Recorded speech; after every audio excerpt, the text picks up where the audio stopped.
Bonjour, Coucou. bonjour, bienvenue dans le jour 6.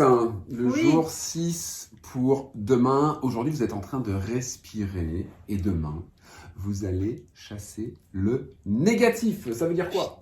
On chasse le négatif. Facile à dire, Oui, oui. mais Facile à dire, peut-être plus difficile à faire.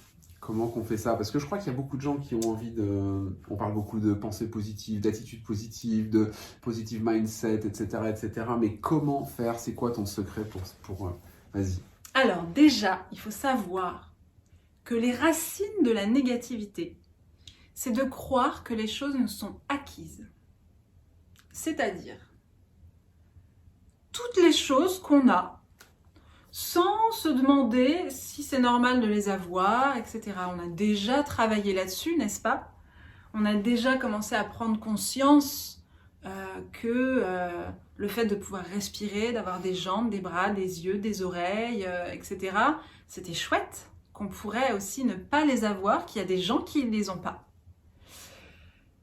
Donc, ça n'est pas acquis.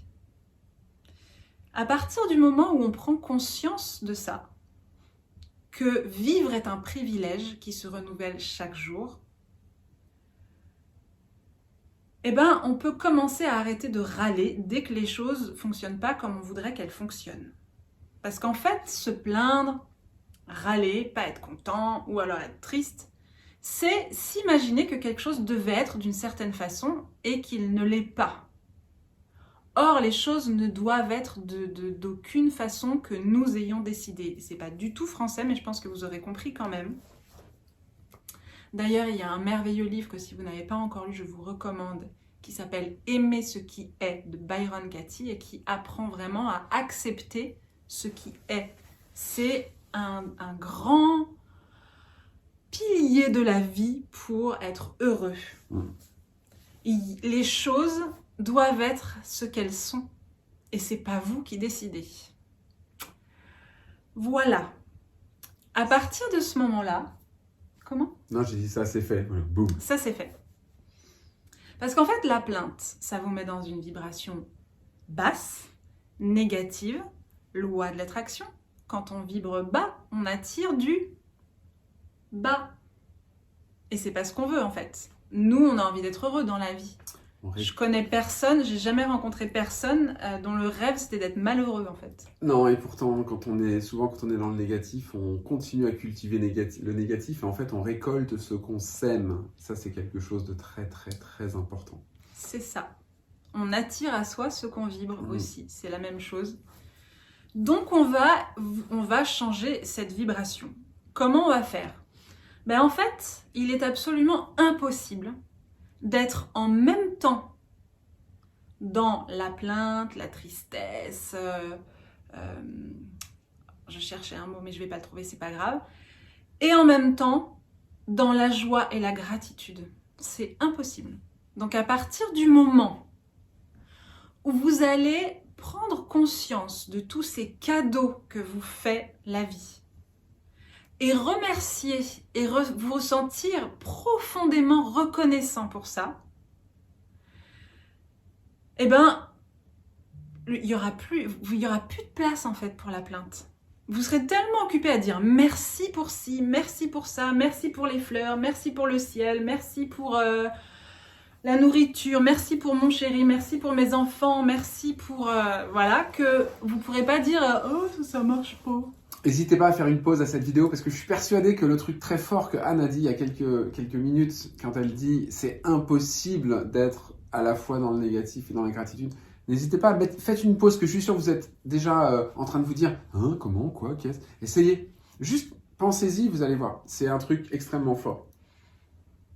Merci pour mon chéri. Non, ça marche pas. Essayez, Ah, vous nous merci, direz. hein. Ouais, merci. Non, merci. Non, vous n'êtes pas vraiment dans la gratitude là. Hein. Bon. Tu voulais lire un texte? Merci de me le rappeler.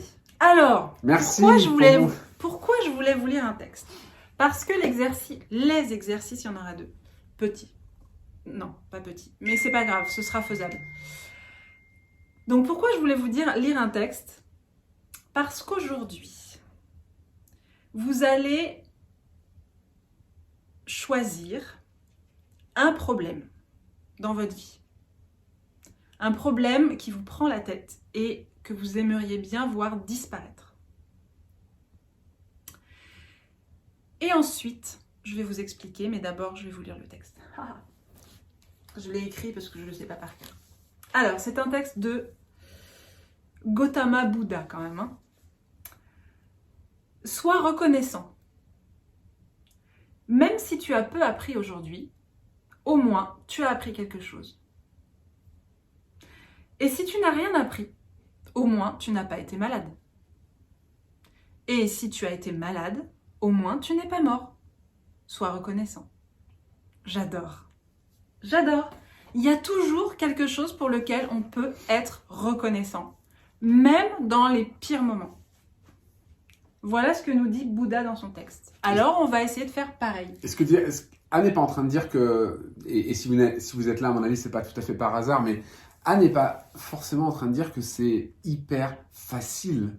On sait tous qu'il y a des moments dans la vie qui sont beaucoup plus durs que d'autres, quand effectivement on tombe malade, on apprend qu'on a quelque chose de grave, ou un proche, ou perdre quelqu'un. Il y a des moments très durs dans la vie, c'est certain.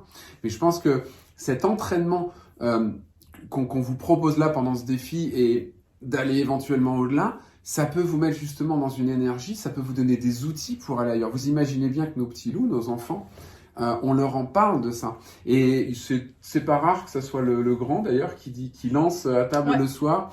Tiens, c'est quoi les trucs que vous avez préférés aujourd'hui? Et on fait un tour de table. C'est devenu pas mal un rituel de quasiment tous les jours parce qu'ils l'ont en eux. Donc ils vont partir dans la vie avec ça. Et c'est des sacrés outils, vraiment. Je voulais aussi vous prévenir de quelque chose par rapport à la plainte, et c'est Axel qui m'y a fait penser. Il y a quelque chose de confortable dans la plainte. Ou en tout cas d'ancré. Et mon chéri, s'il en a envie, pourra vous en parler. Parce qu'il m'en a témoigné. Il disait que c'était pas forcément facile de faire cet exercice. Non, je le dis de façon enjouée, comme si c'était facile et que je faisais ça tous les jours. Non, c'est pas si facile et c'est pas facile pour tout. Mais j'aimerais que vous preniez un petit instant pour réfléchir à quelque chose. Quand on vit des situations difficiles, est-ce que par hasard, on n'est pas quelque part poussé par des habitudes peut-être culturelles ou sociétales à se plaindre? Parce que quand on se plaint, on est malheureux. Et quand on est malheureux, les autres, ils vont nous aider. Parce que quand on va bien tout le temps, les gens, ils croient qu'on va bien, que tout va bien, qu'on n'a pas de difficultés et que tout est facile pour nous. Ce qui n'est pas forcément vrai, et moi, je vais vous en témoigner en ce qui me concerne, moi qui ai tendance à être quelqu'un de très positif, qui me plaint très peu, j'ai eu des retours de me dire mais pour toi c'est facile. Non. non, pour moi c'est pas facile. Il y a des choses qui sont très difficiles pour moi, très difficiles. Il y a des moments où je suis très triste, il y a des moments où je me sens très blessée. Alors, oui, ce serait plus facile que je pleure et que je dise « j'y arrive pas ». Mais je suis pas comme ça. Je suis pas en train ni de me moquer, ni de juger les personnes qui sont comme ça. On est comme on est, et puis on n'est pas comme ça par hasard aussi. On a appris aussi à être comme ça, et on a aussi appris à avoir des réponses par rapport aux signaux qu'on envoie. Et c'est vrai qu'enfant, nos parents, peut-être qu'ils venaient que quand on pleurait. Alors du coup, on pleure. Axel va pouvoir vous témoigner s'il en a envie. Oui, parce que j'ai eu très peur. Axel va témoigner, on ne s'est pas préparé à ça. Je me dis, oh, c'est quoi l'histoire? Mais en fait, c'est très simple. Et effectivement, adulte, enfant. En fait, quand on a eu nos périodes très difficiles, faillite et compagnie, faillite personnelle, faillite professionnelle, c'est des choses dont on ne se remet pas comme ça, surtout pas avec l'état d'esprit que j'avais à ce moment-là. Et en fait, j'étais à la fois, par exemple, j'essayais de monter des business, de faire quelque chose, puis ça marchait pas spécialement. Et moi, j'étais vraiment dans un bad mood. J'étais vraiment en mode, ça va pas. On était à table avec les enfants, je rigolais pas, j'avais pas envie de rire, etc. Et puis, au fur et à mesure de travailler, ça m'est apparu et j'ai compris en fait que, et c'est ce que vous disiez Anne en fait, c'est que je ne pouvais pas à la fois être dans cette faillite, dans cette non-réussite de mon business, de pas avoir de clients, de pas avoir d'argent qui rentre, et en même temps d'être en mode ouh. Et ça vient de quoi? Ben c'est quelque chose de quand j'étais petit, j'ai eu des moments difficiles quand j'étais petit parce que j'avais une maman qui était assez dure avec moi, assez sévère, et je me faisais plus que gronder quand je ramenais des mauvaises notes à la maison. Donc ce qui veut dire que quand j'étais à l'école la journée, je préparais le truc quelque part en mode je recevais la mauvaise note. Donc je commençais à me préparer que ça allait très mal se passer en rentrant et je rentrais en mode jamais j'aurais imaginé rentrer en mode bonjour, j'ai eu une super mauvaise note en maths. Parce que c'était pas possible, il fallait que je montre que ah non mais je suis vraiment désolé d'avoir eu et ce truc là, je l'ai baladé en fait et c'est merci Anne, c'est le travail, c'est tout ça, c'est merci à moi d'avoir fait ce chemin. Je me suis rendu compte qu'en fait, ça n'allait rien arranger, au contraire, de rester dans cet état d'esprit-là. Je dis, oh, ok, la situation est comme ça. Puis en plus, à un moment donné, j'ai pas de clients cette semaine. Si, j'ai quand même quelques prospects supplémentaires. J'ai fait 30 € de chiffre d'affaires. J'aurais pu ne rien faire dans cette mentalité de gratitude de tout ce qu'on a. Ouais, c'est ça. Alors pourquoi on vous dit ça? Ben, peut-être que vous pouvez à un moment vous retrouver dans cette situation, effectivement, de faire partie de ces personnes qui ont appris à rester dans la plainte comme ça, sans y penser. Donc peut-être que le fait de l'entendre, de prendre conscience de ça, ça peut vous permettre de juste comprendre le processus qui se joue et puis peut-être d'essayer autre chose et de voir comment ça fonctionne pour vous. Donc, l'exercice, j'y reviens. Vous allez trouver donc votre problème et vous allez trouver, et là vous risquez de peut-être galérer un petit peu, vous allez trouver 10 choses pour lesquelles vous pouvez éprouver de la gratitude au sujet de ce problème. Oui, parce que dans toute situation, aussi difficile soit-elle, il y a du positif. On va peut-être vous donner quelques petits exemples. Par exemple, une situation financièrement très compliquée. On peut se dire « Ah, au secours, c'est nul, je vais pas pouvoir y arriver, je vais pas pouvoir payer mes factures, nanana, je vais me noyer, c'est très anxiogène. » Oui, ça l'est. Trouver 10 choses qui sont, pour lesquelles on peut être reconnaissant, eh ben, c'est d'apprendre justement à réussir à faire, à vivre avec si peu. Il y a des gens qui y arrivent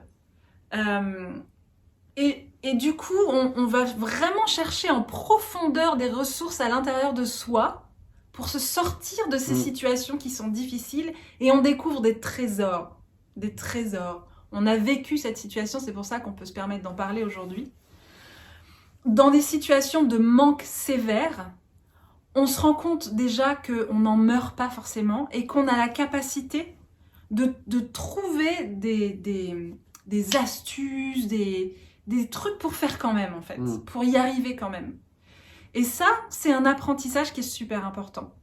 Parce qu'on sort de la surconsommation, on sort du facile et on se rend compte que là, il y a quand même de la vie. Là, il y a quand même des ressources humaines. Des ressources essentielles qui nous enrichissent énormément. Carrément. Donc, on peut trouver, effectivement, dans le fait par exemple, d'être en chômage technique, et ben, à un moment, on a du temps et on peut mettre ce temps à profit pour se former sur des choses qui nous passionnent, pour passer du temps avec nos enfants, etc. Donc, il y a toujours... C'est pas forcément évident, ça saute pas forcément aux yeux, et il n'en demeure pas moins vrai qu'il y a quand même quelque chose de pénible à vivre dans cette situation, mais il n'y a pas que ça. C'est là-dessus qu'on veut attirer votre attention.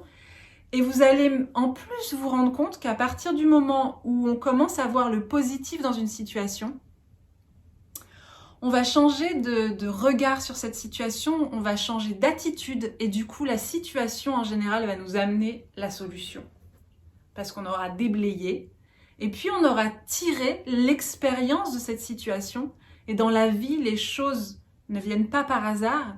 Et à partir du moment où on a compris l'expérience, on a conscientisé et on change notre regard et notre attitude par rapport aux choses, il y a forcément quelque chose qui se passe. Parfait, ben on n'a plus qu'à vous souhaiter bon courage pour ce bel exercice. Ouais, on espère que vous allez découvrir les beaux messages qui se cachent derrière les situations. Encore une fois, n'hésitez pas à nous mettre vos commentaires, à témoigner. Ça nous fera plaisir de vous lire et de vous répondre. Et puis, on se retrouve demain pour le jour 7 déjà. Ouais, on a été bavard là sur celui-là. Allez, Bye bye bye.